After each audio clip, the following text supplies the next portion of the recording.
भारत के जो अगला टॉपिक है ये अपना है तटीय मैदान और द्वीप क्षेत्र। तो सबसे पहले हम तटीय मैदानों की बात करते हैं। तो तटीय मैदानों को दो भागों में बांटा गया है, पश्चिमी तटीय मैदान और पूर्वी तटीय मैदान। देखिए, ये तो हो गया पश्चिमी हिस्सा भारत का और ये हो गया पूर्वी हिस्सा। बंगाल की खाड़ी वाला जो हिस्सा है वो पूर्वी और जो अरब सागर वाला हिस्सा है वो पश्चिमी वाला है।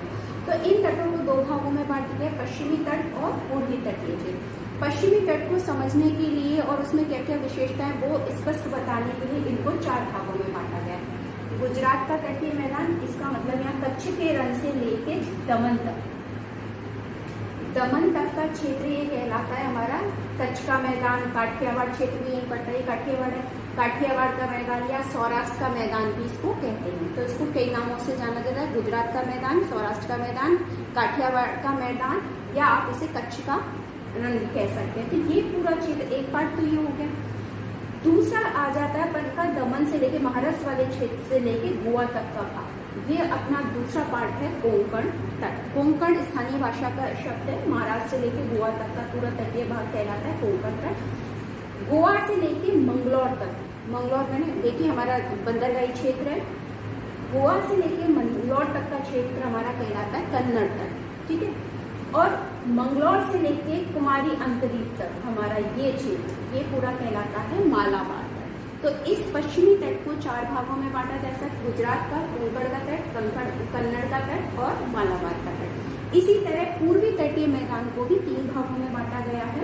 सबसे पहला है अपना यहाँ जो डेल्टा बनता है, डेल्टा यह बात कर रहे हैं उड़ीसा से लेके यहाँ तक का पूरा महानदी तक का क्षेत्र हमारा कहलाता है उत्कल का मैदान या उत्कल का तट। महानदी से लेके कृष्णा नदी तक का क्षेत्र कहलाता है मतलब आंध्र प्रदेश वाला उत्तरी सरकार है, ठीक है। अब कृष्णा नदी से लेके और हमारा वही तमिलनाडु के आखिरी बिंदु तक का क्षेत्र हमारा कहलाता है कोरोमंडल तट। तो कुल मिला के पश्चिमी और पूर्वी तट के जो उप विभाजन है उनको मिलाया जाए तो हमारे पास टोटल 7 तट आ जाते हैं, ठीक है। सबसे पहले हम जब बात करते हैं वो है हमारा काठियावाड़ तट। देखिए काठियावाड़ तट जो मैंने आपको बताया ये कहाँ बताया है, आपका गुजरात का तटीय मैदान ये वाला क्षेत्र आपका कच्छ के रण से लेके दमन तक। विशेष रूप से आपको क्षेत्र ध्यान रखना है कहाँ से कहाँ तक है, कच्छ के रण से लेके दमन तक का इसका विस्तार है। अगर इसकी बात करें कि ये कहाँ से पूरे पश्चिमी घाट की कहाँ से ले कच्छ के रण से लेके कन्याकुमारी के केप कोमोरन तक फैला हुआ है, पूरा लास्ट केप कोमोरन तक ये कन्याकुमारी का जो क्षेत्र है हमारा वहां तक ये फैला हुआ है। अगर इसके बाद इसमें बात करें तो जो हमारा पश्चिम तटवर्ती मैदानी भाग है ये वाला हिस्सा ये गुजरात की तरफ तो कम चौड़ा है, लेकिन जैसे जैसे हम केरल की तरफ जाते हैं तो दोबारा चौड़ा हो जाता है फिर सकरा हो जाता है। तो बीच में एक स्थिति ऐसी आती है कि जहाँ पे क्या हो जाता है चौड़ा होता है और फिर केरल में जाते हुए थोड़ा और सकरा हो जाता है। तो बीच में पतला स्टार्टिंग में फिर पतला होकर और बीच में चौड़ा होता है। तो कई जगह इसमें बदलाव होता है। अगर बात करें इसमें तो क्या क्या पैदा हो, अगर बात करें अगर मैं स्पेशली बात करूँ आपको कोंकण तट की, गुजरात वाला तो आपको पता है कच्छ का रण है, नमक का उत्पादन होता ही है। यहाँ पे बहुत सारे हमारे द्वीप हैं, पेट्रोलियम का उत्पादन अगर दमन और महाराष्ट्र के पास होता ही है। हमारा रिलायंस कंपनी के द्वारा सबसे ज्यादा यहाँ पेट्रोल निकाला ही जाता है। लेकिन इसके बाद अगर हम करें सौराष्ट्र कोंकण तट की बात करूं मैं, इस कोंकण महाराष्ट्र वाले क्षेत्र की बात करें तो ये जो मैदानी भाग है इसकी महाराष्ट्र वाले हिस्से में, तो यहाँ पे जो होता है ना साल और सागवान के पेड़ बहुत अच्छे होते हैं। किसके पेड़? साल व सागवान के वृक्ष अच्छे हैं। तो वनस्पति भी पता होनी चाहिए हमें, वनस्पति वाला टॉपिक भी हमारा क्लियर हो जाएगा यहाँ से कि क्या क्या पैदा होता है। अगर मैं कन्नड़ के तटीय मैदानों की बात करूँ, ये कन्नड़ तो ये किन चट्टानों से बना हुआ है? रूपांतरित चट्टानों से बना है। यहाँ ज्यादा क्या होते हैं? गरम मसाले।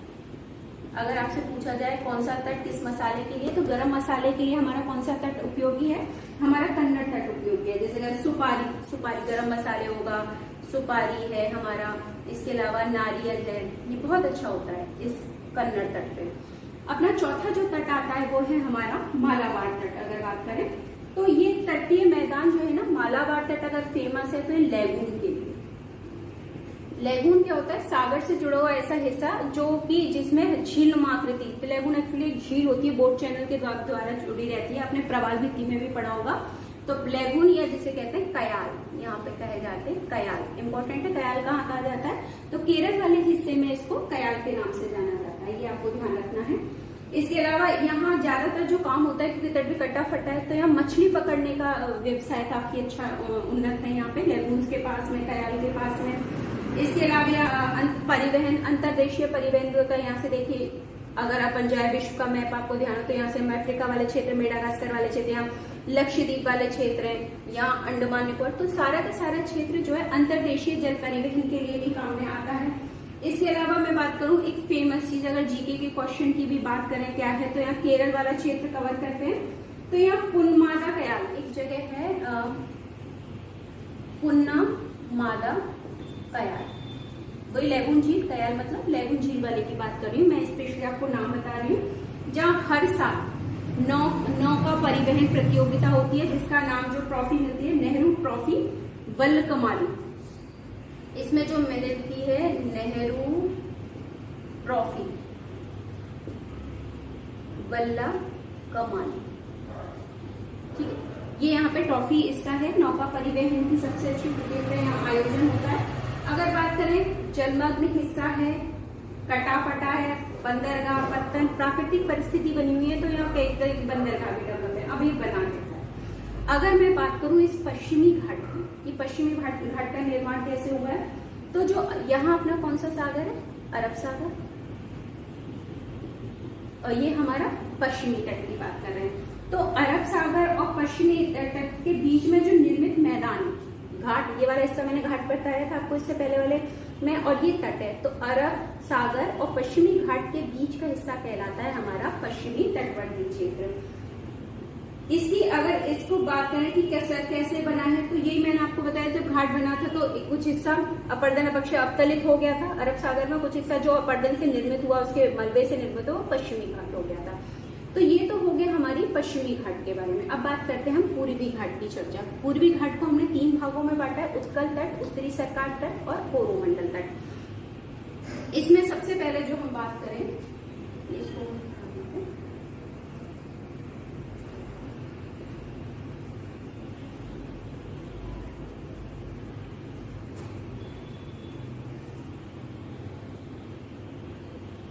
पूर्वी घाट और बंगाल की खाड़ी, ये वाला हिस्सा क्या हो गया, बंगाल की खाड़ी। तो पूर्वी घाट और बंगाल के बीच का हिस्सा क्या कहलाता है, हमारा पूर्वी तट क्षेत्र कहलाता है। अगर इसकी बात करें कहाँ से कहाँ फैला हुआ है, तो देखिए पश्चिमी बंगाल से लेके हमारा कन्याकुमारी तक का पूरा क्षेत्र इसमें कंप्लीट हो रहा है। इसमें बांटा गया 3 भागों में बांटा है, उसको भी मैंने आपको बता दिया। अगर नदी की बात करें तो स्वर्ण रेखा नदी से लेके कहाँ तक, कन्याकुमारी तक का नदी के अकॉर्डिंग हो जाएगा स्वर्ण रेखा नदी। मैंने नदियां इसलिए बता दी है कि आपको विस्तार तो भी समझ में आए, महानदी, गोदावरी, कृष्णा, कावेरी, वैसे तो पेरियार नदी भी आती है, बंबन नदी भी, तो वो नदियां नहीं, जो इंपॉर्टेंट है बड़ी नदियां। और ज्यादातर देखिए जो नदी इस तरफ गिरती है वो क्या बनाती है, डेल्टा। तो आप कृषिगत उपज के लिए, जल के लिए अच्छा क्षेत्र है, अगर एक तरीके से उस नजरिए से भी देखें। अगर हम बात करें जो पूर्वी तटीय मैदान है हमारा, देखिए बहुत इंपॉर्टेंट है, जो दक्षिणी पश्चिमी मानसून आता है, दक्षिणी पश्चिमी मानसून, तो वो तो अपना केरल के त्रिवेंद्रम से आता है, जो उसकी डेट भी 1 जून से 5 जून के बीच में दी जाती है। लेकिन बात हो रही है दक्षिणी पश्चिमी मानसून और उत्तरी पूर्वी मानसून। ये ऐसा तट है जो दक्षिणी पूर्वी मानसून से भी वर्षा लेता है और उत्तर पूर्वी मानसून से भी वर्षा लेता है। तो ये दोनों मानसून, भारत में जो दोनों मानसूनी प्रक्रिया काम करती है, दक्षिणी पश्चिमी मानसून और उत्तर पूर्वी मानसून, उससे जो वर्षा प्राप्त करने वाला तट क्या है, वो हमारा कौन सा तट है, पूर्वी तट, जो दोनों मानसूनों में वर्षा की प्राप्ति करता है। ये अच्छा क्वेश्चन है, ठीक है। बात करें, मैंने कहा था डेल्टाई क्षेत्र, चिकनी मिट्टी पाई जाएगी, तो चावल की खेती बहुत अच्छी होती है इस क्षेत्र में। तो खाद्यान्न आप देखें, उनका बेसिकली जो फूड है वो ज्यादातर आपको फूड में चावल ही मिलेगा, ये भी आपके। और इसमें पूर्वी तटीय मैदान की अगर बात करूं, गोदावरी और कृष्णा नदी, ये क्षेत्र, ये गोदावरी नदी और ये हमारी कृष्णा नदी की बात करें, तो ये जो क्षेत्र है, ये नदियां डेल्टा बनाते हैं और यहीं पे कोलेरू झील भी बनती है। कोलेरू झील पूछा जा सकता है, क्वेश्चन अच्छा है। जैसे यहाँ बैमनाथ झील है केरल के पास, ऐसे यहाँ कोलेरू झील है, तो ये झील भी यहाँ बनती है। इसके अलावा इस चिल्का और पुलिकट झीलों के भी तटीय मैदान, यहाँ उड़ीसा के पास ये चिल्का झील, ऐसे ये जो टर्न करता है, ये चिल्का झील है, और पुलिकट झील आंध्र वाले क्षेत्र में। तो ये 2 झीलें भी इस क्षेत्र में पाई जाती हैं। पूर्वी तटीय मैदान की अगर पश्चिमी तटीय मैदान से हम अगर तुलना करें, तो किसका क्या स्थिति है, तो पूर्वी तटीय मैदान पश्चिमी तटीय मैदान की तुलना में ज्यादा चौड़ा, देखिए मैंने पतला बनाया और ये हिस्सा मैंने ज्यादा चौड़ा, तो ये तट पतला है और पूर्वी तट हमारा ज्यादा चौड़ा है, एक चीज आपको ध्यान रखनी है। और इसके अलावा ज्यादातर जो पूर्वी तटीय नदियां हैं जो इधर गिर रही हैं, ये क्या बनाती है, एस्चुरी, ठीक है। और यहाँ जो गिरती है बंगाल की खाड़ी में, वो बनाती है डेल्टा, तो डेल्टाई क्षेत्र में आपको बताई चुकी हूँ, ठीक है। अगर इसमें भी बात करें कि प्रमुख डेल्टा कौन सा है, महानदी गिरेगी तो महानदी का डेल्टा, गोदावरी गोदावरी, कृष्णा का डेल्टा, कावेरी का डेल्टा, तो ये डेल्टाई क्षेत्र है, ये आपको ध्यान रखना। तो ये तो हो गए हमारे कौन से तटीय मैदान, ठीक है। अब इसके अलावा जो अगर हम बात करें द्वीप समूह की, द्वीप समूह कौन कौन से आएंगे, ये तो हमारे हो गए तटीय मैदान जिसके बारे में इंपॉर्टेंट जो था वो मैं आपको बता चुकी हूँ। इसके अलावा द्वीप समूह की बात करते हैं तो तट के साथ ही दूसरा हमारा शुरू हो जाता है द्वीप समूह। देखिए भारत में अगर द्वीप समूह की बात करें तो हमारे पास मुख्य तो दो ही आपने सुने, इधर अपना लक्षद्वीप है और इधर हमारा अंडमान निकोबार है। तो पश्चिम की तरफ हमारा कौन सा है, लक्षद्वीप, और पूर्व की तरफ हमारा कौन सा है, हमारा अंडमान निकोबार। तो हम द्वीपों को भी समझने के लिए दो भागों में बांट सकते हैं, पहले अंडमान निकोबार द्वीप और लक्षद्वीप, दो पार्ट।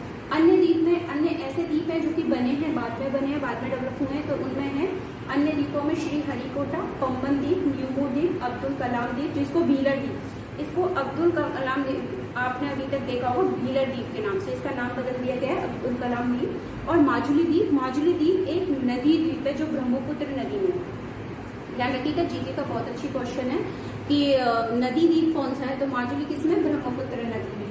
तो सबसे पहले अगर हम बात करें हमारी, ये सबसे पहले अंडमान निकोबार वाले हिस्से की बात करें, इसका मतलब बंगाल की खाड़ी की तरफ की बात करेंगे। तो अंडमान निकोबार में टोटल 572 छोटे बड़े द्वीप हैं जो कि जलमग्न ज्यादा, ये हिस्सा जलमग्न ज्यादा है। इसको भी हम चार भाग में बांट सकते हैं, उत्तरी अंडमान, मध्य अंडमान, दक्षिणी अंडमान और लिटिल अंडमान। देखिए ये वाला हिस्से केप प्रिंस से लेके ये वाला उत्तरी अंडमान है, ये हमारा मध्य अंडमान, ये दक्षिणी अंडमान, और लिटिल अंडमान का मैं अलग से आपको यहाँ मेंशन कर देती हूँ, ये है लिटिल अंडमान। इसके नीचे आएगा, बगल में नहीं आएगा क्योंकि स्पेस नहीं है, इसलिए मैं आपको समझा रही हूँ, यहाँ पे लिटिल अंडमान आ गया, ठीक है। तो हम अंडमान को भी कितने भागों में समझ सकते हैं, चार भागों में समझ सकते हैं, ज्यादा इजी रहेगा। अगर इसमें द्वीप कौन कौन सी बात करें तो उत्तरी अंडमान में देखिए इधर पैरल द्वीप आ जाएगा, आपके लघु अंडमान में रॉस द्वीप आ जाएगा, दक्षिणी में कार निकोबार आ जाएगा, इधर इंदिरा पॉइंट जिसको पिग्मेलियन पॉइंट भी कहते हैं, बिल्कुल भारत का सबसे दक्षिणतम बिंदु पिग्मेलियन पॉइंट या इंदिरा पॉइंट 6 डिग्री 45 मिनट का जो मैंने आपको बताया था, वो भी इसके किस में आ जाएगा, बिल्कुल दक्षिण में, जो कि 6 डिग्री 45 मिनट से शुरू होता है। तो ये हो गए हमारे द्वीप। अब सबसे पहले बात करते हैं कि हम अगर द्वीपों के बारे में भी थोड़ी जानकारी लेना चाहें तो बहुत इंपॉर्टेंट है हमारे लिए। अगर अंडमान द्वीपों की मैंने आपको बता दी, ज्यादातर जलमग्न है यहाँ पे पर्वतों, कुछ द्वीप ये या तो जलमग्न है या फिर जिनकी उत्पत्ति ज्वालामुखी से, बैरन द्वीप क्या अपने आप में ज्वालामुखी वाला क्षेत्र है। इसकी अगर अन्य बात करें तो 10 डिग्री चैनल, देखिए 8 डिग्री 4 मिनट से भारत की स्थिति है, 9 डिग्री 10 डिग्री, तो इस 10 डिग्री की मैं बात करूँ, ठीक है। 10 डिग्री चैनल जो है हमारे देश का, वो अंडमान द्वीप को निकोबार से अलग करता है। देखिए ये अंडमान है और ये हमारा क्या है, निकोबार, तो ये 10 डिग्री वाली लाइन निकल के जा रही है, ठीक है। तो 10 डिग्री चैनल कार निकोबार को अंडमान से अलग करने का काम करता है, ये आपको ध्यान, ये भी जीके का अपना क्वेश्चन अच्छा है। अगर इस द्वीप में मैं कहूँ सबसे ऊंची चोटी कौन सी है, तो सबसे ऊंची चोटी हमारी है सैंडल द्वीप जो कि उत्तरी अंडमान में है, ठीक है। उत्तरी 700 सैंडल की 738 मीटर ऊंची है सैंडल पीक। तो अंडमान निकोबार की सबसे ऊंची चोटी कौन सी है, हमारी सैडल पीक है। या इसके अलावा बात करूं मध्य की तो इयोबोली भी आती है मध्य में, ठीक है। तो मेन तो ये इसमें सैडल पीक है। और ग्रेट निकोबार में माउंट थ्रिलर है, तो मध्य की अलग है, दक्षिण की माउंट थ्रिलर के नाम से ध्यान रखिएगा। अंडमान की जो राजधानी है वो क्या है, पोर्ट ब्लेयर। देखिए दक्षिणी अंडमान में, ये मैंने यहाँ मेंशन किया, दक्षिणी अंडमान और पोर्ट ब्लेयर इसकी बिल्कुल किनारे पे स्थित है, यहाँ पे जो यहीं पे आपने अगर सुनाओ सेल्यूलर जेल, ये यहीं पे है फेमस जेल, जो भेजते थे ना जेल काला पानी की सजा हो, वो सेल्यूलर जेल वाला हिस्सा उनके दूर पे है काफी। ऐसा नहीं कि पानी काला था, ऐसा नहीं था कि जब सारे टाइम वो कुछ दूर दूर तक कुछ दिखाई नहीं देता था, उसी जगह कैंपस में बंद रहते थे, इसलिए इसको काला पानी की कोई कुछ ना दिखाई दे, व्यक्ति ना दिखाई इस वजह से इस क्षेत्र को काला पानी का क्षेत्र, काला पानी की सजा कही जाती है। अगर बात करें दक्षिणी अंडमान, ये दक्षिणी अंडमान और इसके नीचे में बार बार बदल में नहीं, नीचे कह रही हूँ लिटिल अंडमान है। इन दोनों के बीच में दक्षिणी अंडमान और लिटिल अंडमान के बीच में, बीच की बात करें तो नीचे है, मैं बार बार मेंशन कर रही हूँ, कौन सा पास आता है, डक्कन पास।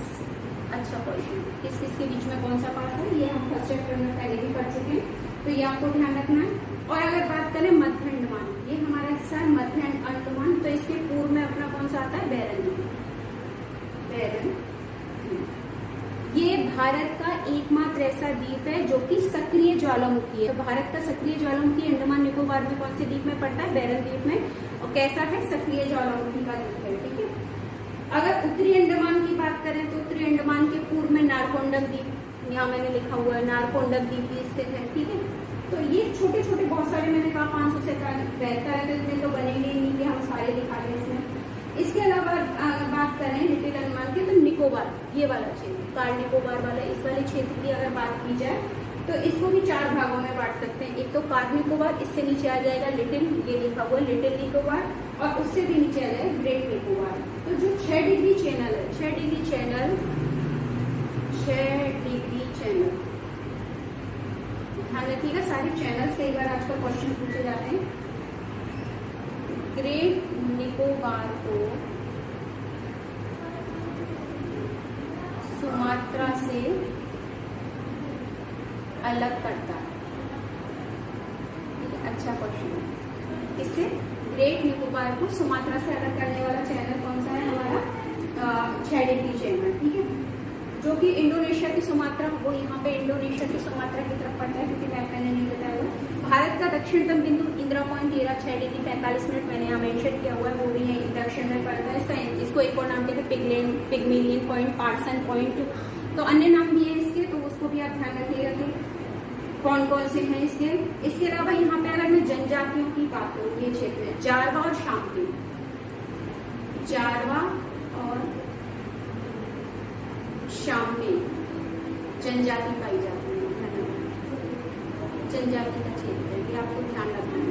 ठीक है, इम्पोर्टेंट। और इन्होंने आज भी उसी तरीके से रहते हैं जैसे पहले रहते थे, ऐसा नहीं है, ज्यादा डेवलपमेंट नहीं हुआ है इनका। तो ये तो हो गया हमारा किसका हिस्सा, अंडमान का हिस्सा। अब इनमें कुछ द्वीपों की अगर बात करें, मैंने आपको कुछ द्वीपों के नाम लिखे हैं, मेंशन किए हैं।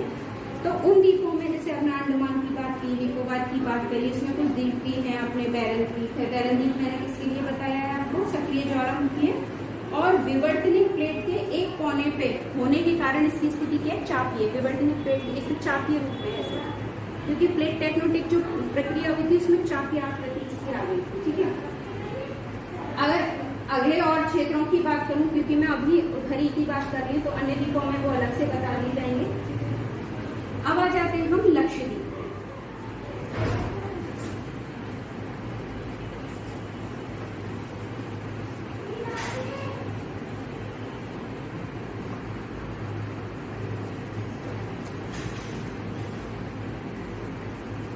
लक्षद्वीप को हम चाहें तो फिर से इसको डिवीजन कर सकते हैं। जैसे अगर मैंने यहाँ पे लिखी 36 द्वीपों से बनके मिला है, नहीं भी चाहो तो ये तो छोटा सा 36 ही तो द्वीप है। यहाँ पे मैंने आपको कावारत्ती और सारे बताई दिए थे। इन द्वीपों की बात करें तो कावारत्ती, इसकी राजधानी क्या है, कावारत्ती राजधानी, जैसे इसकी पोर्ट ब्लेयर थी, इसकी राजधानी क्या है, कावारत्ती। ये आपको इम्पोर्टेंट है। 9 डिग्री चैनल के उत्तर में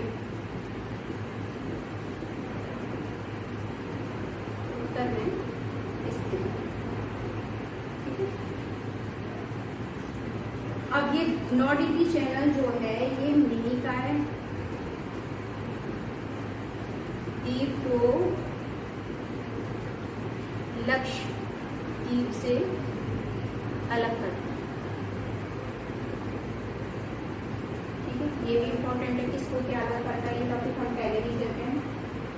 अगर मैं मिनी काय की बात करूं तो मिनी काय लक्षद्वीप का सबसे बड़ा द्वीप है। मिनी काय यहाँ पर मिनी काय लक्षद्वीप का सबसे बड़ा द्वीप है। अगर बात करें और जगह आप देखोगे तो एंड्रोड मिलेगा लिखा हुआ, एंड्रोड द्वीप। तो लेकिन अगर क्षेत्र की बात करें, क्षेत्रफल क्या है, तो मिनीकाय वाला क्षेत्र हमें सबसे बड़ा लगता है। और जो 8 डिग्री चैनल हम पहले पढ़ चुके हैं, लक्षद्वीप को मिनीकाय से अलग करता है, अलग करता है। ठीक है, यहाँ पे ताड़ के वृक्ष पाए जाते हैं। सीप, जो समुद्र से आने वाले सीपी और शंख होते हैं ना, उसका व्यवसाय यहाँ पे बहुत अच्छा डेवलप है लक्षद्वीप पे। तो डेवलपमेंट किया जा रहा है गवर्नमेंट के द्वारा समय समय पे, लेकिन अभी भी यहाँ पे कई ऐसे क्षेत्र हैं जिनको गवर्नमेंट ने निषेध किया हुआ है, कोई नहीं जा सकता। लेकिन हाँ, अब पर्यटन के स्थल के रूप में इसको काफी डेवलप किया गया है। पहले यहाँ पे कोई नहीं जा सकता था, अब क्योंकि पर्यटन से कमाई हो रही, लोग बढ़ जाए, तो विदेशियों के लिए भी खोल दिया गया है। तो ये तो हो गए हमारे अंडमान और निकोबार द्वीप। अब हम बात करते हैं हमारे अन्य द्वीपों की। श्रीहरिकोटा, देखिए बार बार आप न्यूज चैनल्स में श्रीहरिकोटा तो बहुत ही फेमस क्षेत्र है हमारे यहाँ का, कि किस लिए जाना जाता है। सारे के सारे हमारे जो अनुसंधान केंद्र हैं वो श्रीहरिकोटा के पास ही पड़ता है। अगर बात करें श्रीहरिकोटा कहाँ है, तो ये आंध्र प्रदेश वाला हिस्सा है हमारा। आंध्र प्रदेश में यहाँ पुलिकट झील, पुलिकट झील के पास कौन सा हमारा क्षेत्र पड़ता है, श्रीहरिकोटा पड़ता है। ठीक है, भारतीय अगर श्रीहरिकोटा की बात करें तो किस लिए फेमस है, भारतीय अनुसंधान अंतरिक्ष अनुसंधान केंद्र। तो कहाँ पे है हमारा, श्रीहरिकोटा में। हमसे रॉकेट प्रक्षेपण जो भी होते हैं हमारे, वो यहीं से किए जाते हैं। बहुत फेमस है हमारा इसरो का प्रक्षेपण, इसरो का प्रक्षेपण स्थल, वेरी इंपॉर्टेंट हमारे लिए, भारत के लिए तो बहुत ही इंपॉर्टेंट है। जितने भी अपने जाते हैं जीपीएस, वो सारे यहीं से अपने जाते हैं। अंतरिक्ष में बूस्टर संयंत्रित करने वाला क्षेत्र भी हमारा क्या है, श्रीहरिकोटा ही है। इसके बाद हम बात करें न्यू मोदी, ये अभी ये वाला नदियों ने बनाया, गंगा और ब्रह्मपुत्र नदी का जो प्रक्षेपण से जो मलबा आया था उसके द्वारा निर्मित है। अगर इसकी बात करें, गंगा के मुहाने पे 1971, ये ध्यान रखिएगा, 1971 न्यू मोदी के बारे में बात कर रहे हैं। 1971 में जब चक्रवाती तूफान सदा नीरा नदी जो थी, उसके जो नदी के द्वारा निर्मित हुआ था निक्षेप से, ध्यान रखना गंगा ब्रह्मपुत्र के अलावा सदा नीरा नदी ज्यादा इंपॉर्टेंट है यहाँ पे। सदा नीरा नदी से ये निर्मित हुआ था। मैंग्रोव वनस्पति के लिए जाना जाता है सुंदरवन, सुंदरी वृक्ष का नाम सुंदरी है, इसलिए उसका पूरे क्षेत्र का नाम क्या रख दिया गया था, सुंदरवन रख दिया। पारिस्थितिकी के लिए बहुत इंपॉर्टेंट है। राष्ट्रीय उद्यान है, बाघ संरक्षित क्षेत्र है। वर्तमान में सरकार ने 17 बायोस्फीयर रिजर्व में से, बायोस्फीयर भारत के जो है ना, उसमें से एक अपना ये वाला क्षेत्र भी है भारत का ये। ठीक है, विवाद का विषय बांग्लादेश कहता है हमारा है, हम कहते हैं ये हमारा क्षेत्र है।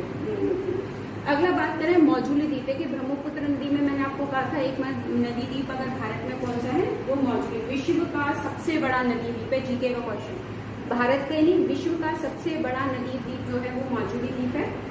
ब्रह्मपुत्र नदी के बिल्कुल बीच में, बीच वाले हिस्से में आ जाता है। जैव विविधता की दृष्टि से भी बहुत संपन्न है।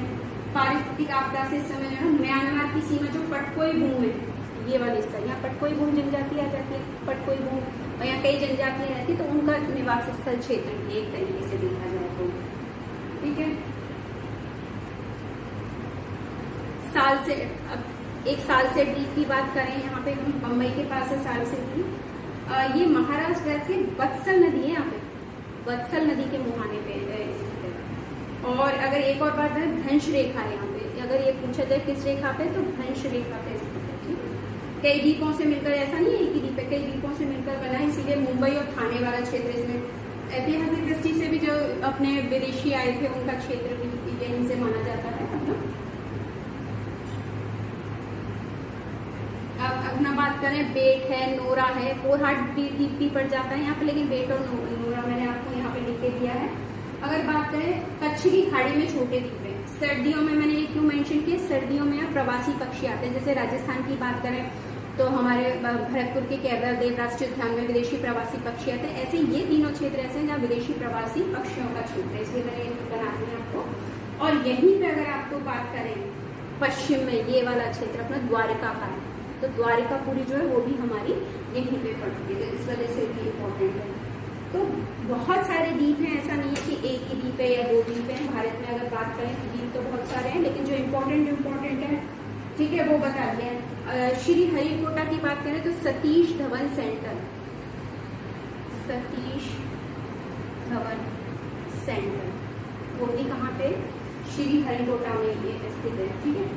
इसके अलावा बात करें, एक नीचे आ जाइए आप, पम्बन द्वीप, जो आदमपुर है, आदमपुर के नीचे जो पम्बन द्वीप आपका पड़ता है, पाक स्टेट वाला क्षेत्र, राम सेतु का ही भाग है, भारत और श्रीलंका के बीच है, यहाँ श्रीलंका है, भारत और श्रीलंका के बीच पड़ जाता है। और आगे मन्नार की खाड़ी, ये वाला हिस्सा कौन सा आ जाता है, हमारी मन्नार की खाड़ी का हिस्सा है, ये भी ध्यान रखिएगा कि किसका हिस्सा है, ठीक है। अगर मैं बात करूं अब्दुल कलाम द्वीप, तो मैंने व्हीलर द्वीप यहाँ लिखा है, ये व्हीलर द्वीप उड़ीसा के पास पड़ जाता है, उड़ीसा वाला क्षेत्र, तो इसको नाम बदल के रख दिया गया है अब्दुल कलाम द्वीप, ये ध्यान रखिएगा, अच्छा क्वेश्चन है। व्हीलर द्वीप का ही नाम अब्दुल कलाम द्वीप, उड़ीसा के जो तट से परे राजधानी है ना भुवनेश्वर, वहां से तकरीबन 150 किलोमीटर की डिस्टेंस पे ये स्थित है व्हीलर द्वीप, ठीक है। यहाँ पे भी भारत प्रक्षेपास्त्र कार्यक्रम और परीक्षण केंद्र की स्थापना की गई है, इसका पुराना नाम था, ठीक है।